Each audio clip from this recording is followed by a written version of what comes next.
Nous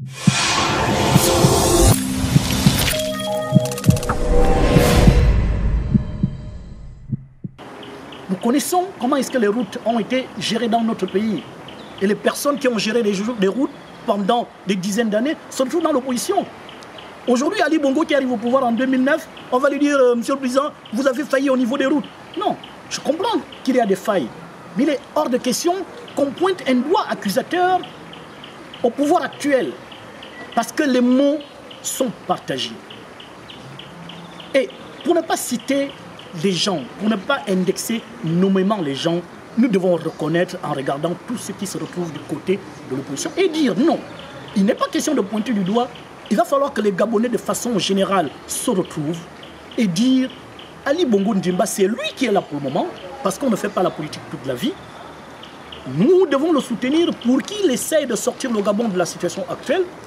Quand le Seigneur décidera que ce n'est plus le président de la République, on voit celui qui arrivera et qu'on l'aide à poursuivre les missions qui sont les siennes. Donc, l'héritage politique de la jeunesse gabonaise est un héritage qui ne concerne aucun bord politique.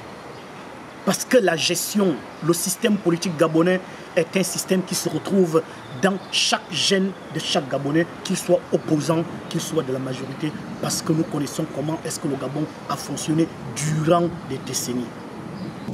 Bon, s'il faut commencer par Omar Bongo, que vous vénérez, il vous a laissé comme héritage politique son fils Ali Bongo Ondimba. Si on part chez Mbumbu Miyakou, il a envoyé au gouvernement son fils. Si on part chez Pierre Claver Manganga Moussaou, je ne sais pas comment vous l'appelez, il a envoyé au gouvernement son fils. Quand il s'agit de représenter l'estuaire dans le gouvernement, on cherche toujours dans la famille Léomba. Ça, c'est pas un modèle, c'est vrai. Comment dire, Chambrier nous a laissé comme héritier son fils. André Dieu de Nébert nous envoie sa fille. Ndao, il envoie sa fille. Quand il s'agit de représenter Port-Gentil, Gabriel Tchango nous envoie son fils. Et nous sommes là.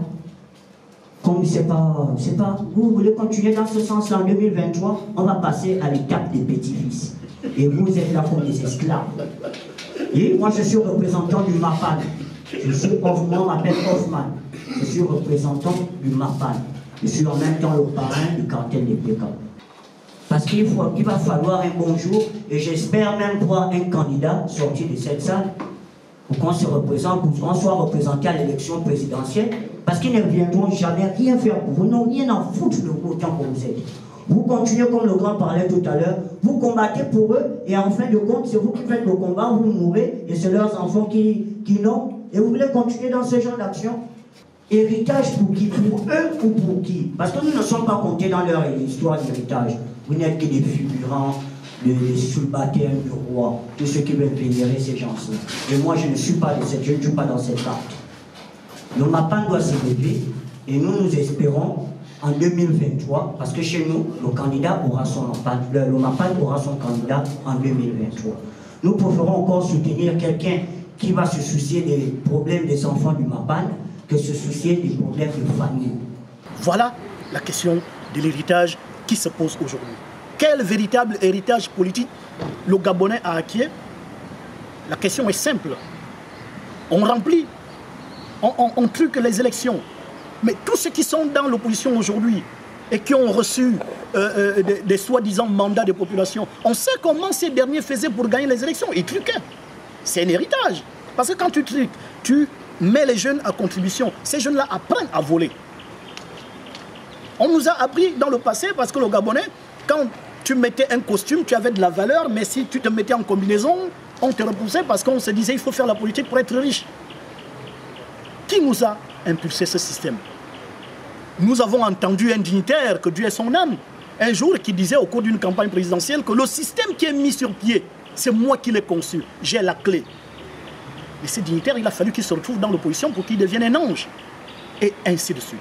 Nous ne disons pas que du côté d'Ali Bongo, c'est blanc comme neige. D'ailleurs, nous, au Challenge National, nous réprimons un certain nombre de choses.